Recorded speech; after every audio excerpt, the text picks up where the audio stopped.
Saudações, sejam bem-vindas, sejam bem-vindos. Promessa é dívida e eu falei sobre Crime e Castigo em outros vídeos, né? A série de personagens marcantes da ficção. E vamos falar então de Rodion Raskolnikov. O Rodion Raskolnikov é o protagonista, o herói, o anti-herói do Crime e Castigo. Né? Crime e Castigo, que é uma obra de 1866 do Fyodor Dostoiévski, que é um escritor russo, viveu durante o czarismo. E aqui é uma dessas obras fantásticas do Dostoiévski, né, em que ele aborda a questão do existencial, né, o ser humano, o psicológico, um dos primeiros psicólogos na literatura, né, e influenciou muito a obra do Friedrich Nietzsche e também o Hermann Hesse, né, também outro alemão, que é um escritor alemão. Vamos então ver como é que é esse personagem, né? Não vamos analisar a obra toda, né, porque tem várias camadas, é um clássico da literatura, né? Lembrar que Dostoiévski viu na mesma época que o Lev Tolstói, né? O Leon Tolstói, que é o autor do Anna Karenina, que vamos falar também, e tem Guerra e Paz, né? Então, o Dostoiévski não era um nobre, né? Como o Tolstói. O Dostoiévski era um trabalhador ali, né? Vivia gastando dinheiro em jogos, né? Então tem esse lado biográfico do Dostoiévski. Mas não vamos falar do Dostoiévski, né? Não sou especialista em Dostoiévski, mas eu gosto muito do personagem, né? Tem uns 23 anos que eu li esse livro, estamos relendo. E esse livro em russo chama Prestuplenie e Nakazanie. Você pode ver que rima, né? Então seria mais ou menos infração e punição, transgressão e condenação, né? Então seria uma forma de traduzir. Ficou crime e castigo, né? Em inglês é crime and punishment. Muito bem, essa obra você encontra o Rodion Raskolnikov, que é um jovem, né, que tentou estudar direito na cidade de Petersburgo, ou São Petersburgo, Leningrado também, né, o nome que tinha durante o século XX, é uma cidade que foi criada com aqueles ares europeus, né, uma cidade ocidental, diferente de Moscou, né, que é uma cidade lá, a capital da Rússia mesmo. Mas este livro fala de um crime premeditado, né? Desde o início você sabe quem é o criminoso, qual foi o crime, né? Porque a primeira cena já é ele pensando nesse crime, né? É diferente, por exemplo, a gente viu lá do Estrangeiro, né, o Meursault, lá no livro do Albert Camus, em que o Meursault ele faz um ato gratuito, ou seja, a morte lá, né, o crime é uma coisa gratuita, né? Bateu o sol na cabeça, ele ficou meio desnorteado e dá um tiro, por exemplo. Ali é um ato gratuito, ele não planejou nada, né? Aqui não, aqui você tem o Raskolnikov planejando, pensando, preparando para si mesmo, justificando para si mesmo, né, o crime que ele vai cometer e depois sofrendo pelo crime, né? Então ele achou que não sofreria, que ele era um homem extraordinário, que poderia cometer crimes. É toda interessante aqui que você está na mente do criminoso, né? E ele esse anti-herói, um estudante de direito, né, foi para a capital, vive na pobreza, na humilhação, né? E é sustentado pela mãe, que manda o dinheiro lá, né, da cidade de onde ele veio para Petersburgo. E a Petersburgo é aquela cidade grande que a gente já viu de outros livros, né, do Gogol, por exemplo, né, do próprio Dostoiévski, em que as cidades têm hierarquia, né? Tem os funcionários, né, então tem os nobres, tem os burgueses. Então ele não consegue se integrar nessas hierarquias, né? Hierarquias do mundo russo, a alma russa. E ele se sente humilhado e cada vez mais exaltado com essas ideias extraordinárias, né? Ele escreve um artigo. Depois nós vamos ver aqui no meio do livro, né, na parte 3, em que ele vai discutir com o comissário de polícia, por exemplo, né, que está investigando o caso do crime. Ele vai discutir essas ideias que ele tem, né, de que algumas pessoas são extraordinárias e a maioria das pessoas são vulgares e ordinárias, né? Bem, são várias camadas, a gente tem que fazer um fechamento do livro, que são várias camadas, né? Então tem vários personagens que estão em diálogo com o Raskolnikov, né? Interessante que o Dostoiévski trabalha muito diálogo, né? Tem cenas aqui só de diálogo, então os franceses adoram, né? As traduções que nós temos do Dostoiévski são do francês, né? Então agora que estão traduzindo, nos últimos 20 anos, estão traduzindo do russo mesmo, né? A obra do Dostoiévski. Mas os franceses adoram o Dostoiévski, tem mais traduções, e Raquel de Queiroz, por exemplo, traduziu do francês, né? E tem, por exemplo, lá tem um personagem que é aquele personagem mais sensato, bom senso, né, racional, que é o Razumikin. Razumikin é um amigo do Raskolnikov, que é um cara completamente sem noção, né? Ele é totalmente exaltado, sem noção, anda na rua falando sozinho e tal, falando consigo mesmo, autoquestionamento, né, diálogos interiores, bem ao nível psicologista mesmo, né, que vai influenciar depois no James Joyce, né? James Joyce também vai ter essa influência de os monólogos interiores, que você tem acesso à mente do personagem trabalhando, né, arquitetando seus planos e tal. E você tem aqueles personagens nihilistas, né, o Marmeladov, né, que vem realmente de marmelada, né, Marmeladov, que é um ex-funcionário, né, um ex-funcionário, um burocrata, mas tem as ideias nihilistas e deixa a família na miséria. Inclusive, a Sônia, que vai ser o par amoroso do Raskolnikov, é filho do Marmeladov, né? Além da Sônia, você tem a Dunia sofre ali, na mão, assim, sofre com a mãe, né? E investidas do ex-patrão chamados Svidrigailov, né? Então, assim, tem esses personagens estranhíssimos. E claro que tem o Porfiri Petrovich.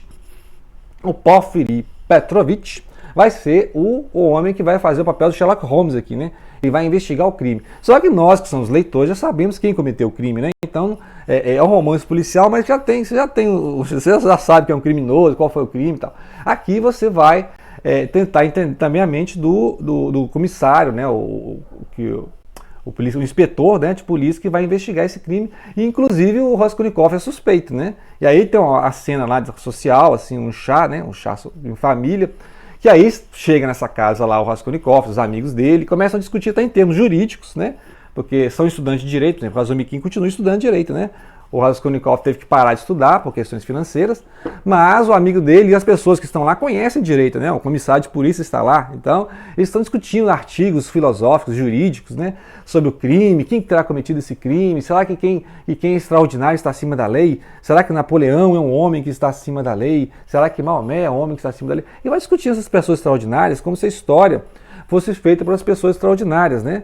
Mas esquecem, como aquele poema do Bertolt Brecht, né?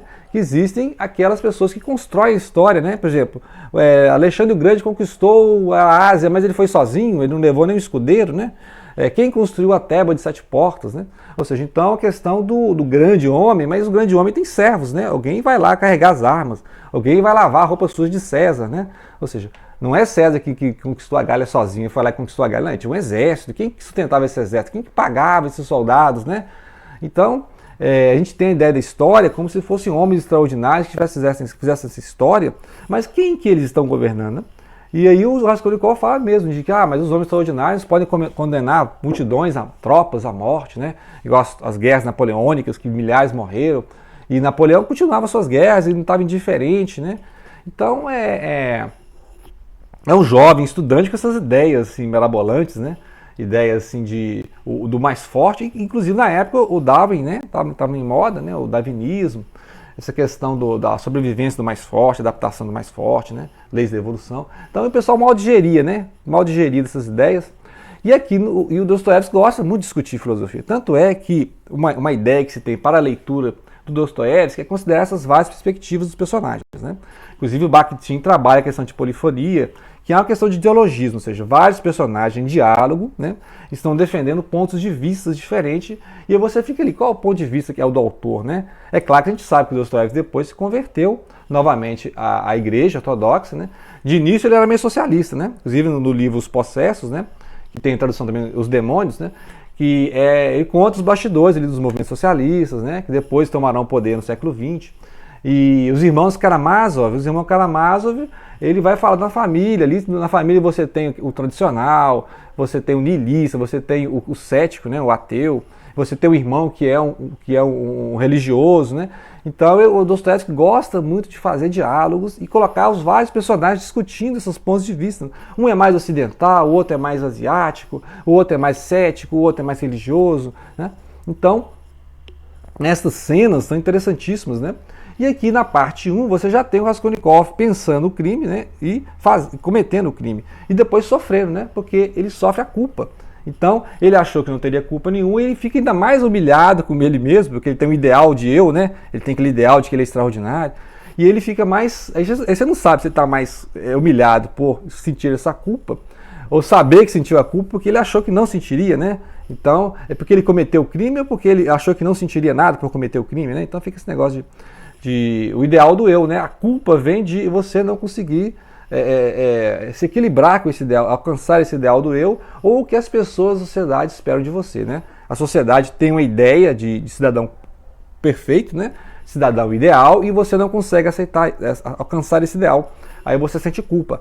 Ou então porque você transgrediu a lei, né? Então a sociedade emite uma quantidade de leis, ou a religião emite leis também, tem as leis, os dogmas religiosos, e se você rompe essas leis, você transgride, né? Aí você entra no processo de culpa. Então a culpa é uma coisa internalizada, né? E é um processo que o Raskolnikov, antes de ser julgado, né? Antes de ser julgado e condenado, ele já está sentindo a culpa. Então ele já sofre antes do processo. E ele sofre tanto que ele confessa, né? Então vai chegar uma hora que ele vai confessar o crime, vai pedir perdão, e aí vai aceitar o julgamento. Ele vai ser julgado, vai ser condenado e vai ser exilado na Sibéria, né? Então, é um resumão do livro, que claro que pode ficar horas lendo esse livro, né, discutindo. Ele vai sofrer essa culpa, né, e vai sofrer junto, por exemplo, com a Sônia. A Sônia é a filha do Marmeladov lá, né, que vive na miséria, é obrigada a trabalhar de forma, podemos dizer assim, uma forma humilhante também, né? Imagina um trabalho humilhante para uma mulher naquela época, você já imagina que trabalho que é, né? Então ela se torna mulher da vida e tal, por problemas financeiros, e ela sofre com isso, né? Então ela não é a vida que ela sonhava para ela.